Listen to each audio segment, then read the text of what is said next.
Halo pemirsa, selamat datang kembali di Red Salis TV, fan channel Liverpool di Indonesia. Pastinya akan selalu membahas segala sesuatu tentang Liverpool FC. Masih bersama dengan gue, Fernando Wibianto, dan kali ini kita akan kembali mereview pertandingan yang baru aja selesai, Liverpool lawan Sheffield United pada pekan ke-6 Premier League.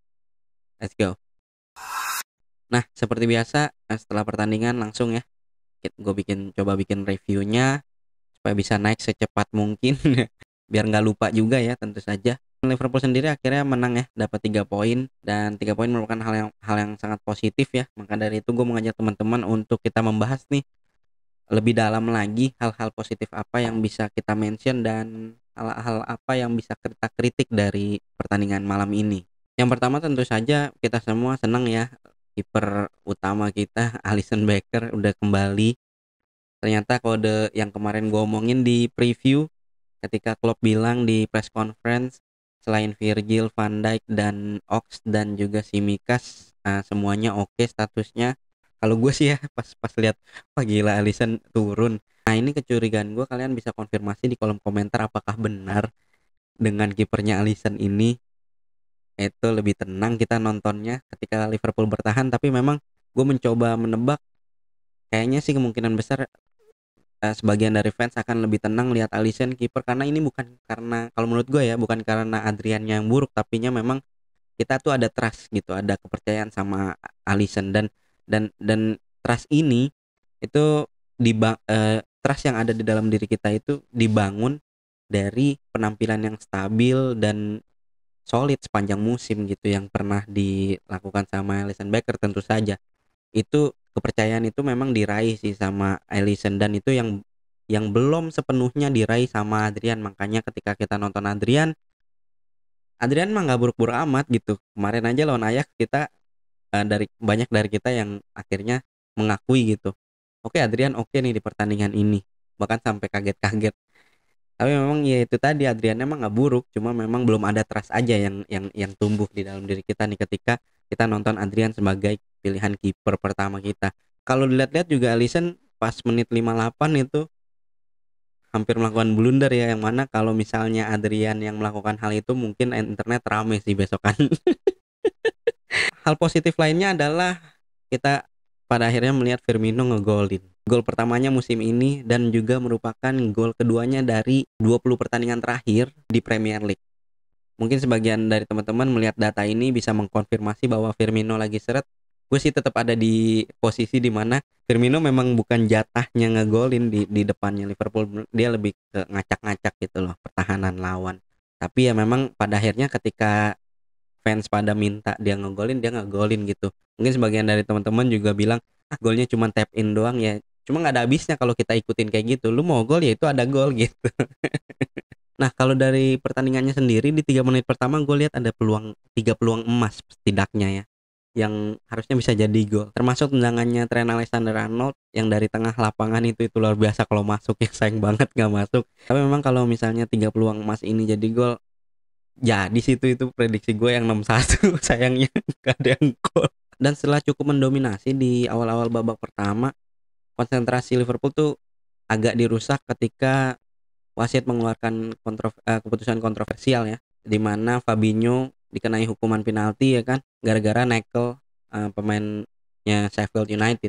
Lagi-lagi nih ya, lagi-lagi ini pesan gue aja sih, kita kayak harus terbiasa deh sama keputusan-keputusan kontroversial yang dikeluarin wasit dan VAR ini. Mungkin teman-teman sama-sama setuju lah ya sama sama gue ya, kalau itu nggak penalti gitu, itu di luar kotak penalti, dan bahkan bahkan nggak foul, itu nggak foul sih, karena kondisinya itu dekat sama kotak penalti dan dari depan tackle-nya, dan kena bola.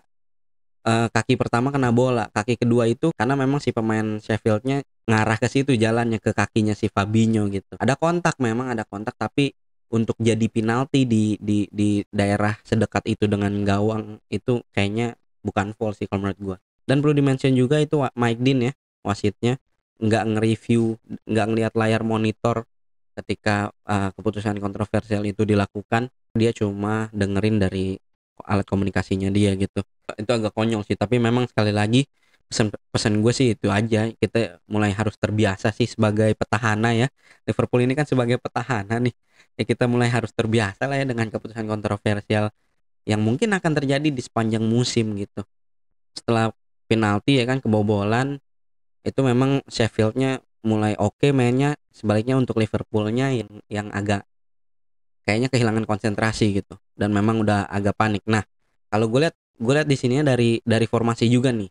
Liverpool kan malam ini agak spesial nih karena pakai formasinya 4-2-3-1 ya kan, di mana Liverpool itu pakai double pivot yaitu Gini Wijnaldum dan Henderson. Double pivot ini nih, si Gini sama Hendo ini karakternya memang apa namanya box to box gitu ya. Mereka tuh pemain-pemain yang aktif maju mundur gitu, membantu serangan dan juga pertahanan. Nah, kalau gue lihatnya gini nih, si Hendo sama si Gini ini dalam posisi seperti pertandingan tadi malam itu kurang efektif kalau menurut gue.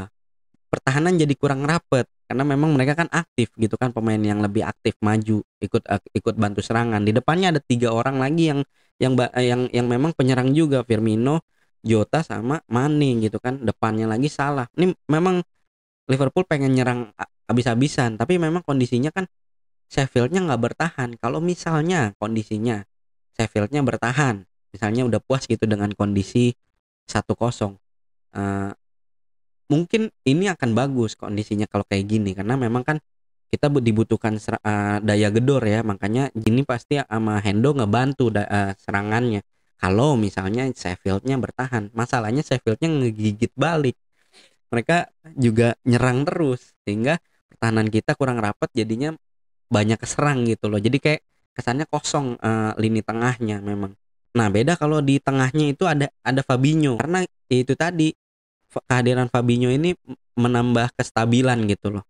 Misalnya si rekannya Fabinho di tengah, misalnya Gini Wijnaldum atau Henderson. Salah satu dari mereka kan bisa leluasa nyerang gitu kan, tanpa harus terlalu khawatir sama lini belakang. Lini belakangnya karena di tengahnya nih udah dijaga sama Fabinho gitu sebagai jangkar. Ini yang bikin eee, Liverpool tuh jadi nggak stabil, nggak ada Fabinho ini, karena Fabinho kan udah di center back kan posisinya. Nah, untungnya Liverpool ini pelan-pelan sepanjang pertandingan ya, karena main di home juga dan nggak mau kalah juga, Liverpool tentu saja mencoba untuk kembali sadar dan juga mencoba untuk kembali fokus dan memperbaiki kesalahan-kesalahan kecil yang terjadi di sepanjang pertandingan, ya kan. Makanya bisa menyamakan kedudukan di babak pertama untuk lewat golnya Firmino. Terus di babak kedua juga bisa apa namanya kembali unggul gitu lewat golnya Jota, luar biasa. Sayang banget itu golnya Salah dianulir ya di babak kedua, karena itu luar biasa banget sih golnya. Dan tapi gua nggak ngebuang Jota juga, Jota luar biasa juga golnya, apa namanya, umpannya cantik juga dari Mane. Luar biasa, hal-hal positif kayak gini sih perlu di-mention sih kalau menurut gua, karena memang supaya kita juga sebagai fans nih ya, yang tadi gue bilang mendingan nggak usah terlalu fokus sama VAR lah. Karena setelah golnya Firmino, gue lihat di sosial media itu sedikit banget yang mention golnya Firmino, bagaimana mereka seneng gitu dengan golnya Firmino, tapi fokusnya tuh lebih ke VAR gitu, keputusan kontroversial VAR. Semua nge-tweet tentang itu.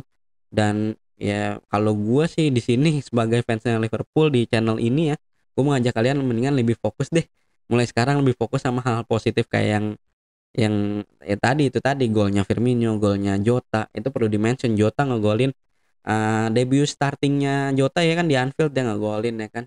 Jadi apa, golnya gol yang menentukan lagi kan. Ya gitulah kira-kira ya untuk previewnya kalau menurut gua.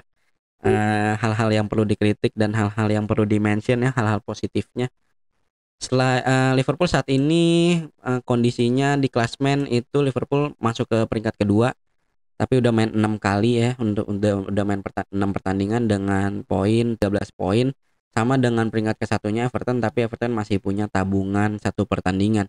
Di bawahnya juga ada Aston Villa, peringkat ketiga ya dengan raihan 12 poin. Dan dia juga masih punya tabungan 1 pertandingan gitu. Pertandingan selanjutnya adalah lawan Champions League ya, kembali ya pertengahan minggu ini, lawan Michelin gitu tanggal 28 hari Rabu jam 3 pagi kita begadang lagi. Mudah-mudahan nanti habis pertandingan sebelum pertandingannya ada previewnya, dan setelah pertandingannya ada reviewnya kayak gini.